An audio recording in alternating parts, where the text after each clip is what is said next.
బెజవాడలో blade batch ఆగడాలు శృతి మించుతున్నాయి. అర్ధరాత్రి విద్యాధరపురం కుమ్మరిపాలెం సెంటర్లో ఆటో డ్రైవర్లపై బ్లేడ్ బ్యాచ్ అటాక్ చేసింది. ఎవరు ఏంటి అని ప్రశ్నిస్తుండగానే చేతిలో ఉన్న బ్లేడ్లతో విచక్షణ రహితంగా దాడి చేశారు.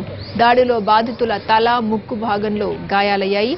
పాత నేరస్తుడు ఇమ్రాన్ అతని స్నేహితుడితో కలిసి అటాక్ చేసినట్టు బాధితులు ఆరోపించారు. వారం రోజుల క్రితమే డ్యూటీలో ఉన్న ఏఆర్ కానిస్టేబుల్ పై బ్లేడ్ బ్యాచ్ విరుచుకుపడింది. వరుస ఘటనలపై స్థానికులు ఆందోళన చెందుతున్నారు. పోలీసులు బ్లేడ్ బ్యాచ్ పై సీరియస్ గా యాక్షన్ తీసుకోవాలని వేడుకుంటున్నారు. డ్రైవర్లపై బ్లేడ్ బ్యాచ్ అటాక్ చేసింది.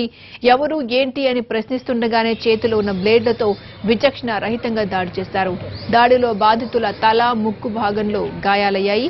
పాత నేరస్తుడు ఇమ్రాన్ అతని స్నేహితుడితో కలిసి అటాక్ చేసినట్టు బాధితులు ఆరోపించారు. వారం రోజుల క్రితమే డ్యూటీలో ఉన్న ఏఆర్ కానిస్టేబుల్ పై బ్లేడ్ బ్యాచ్ విరుచుకుపడింది.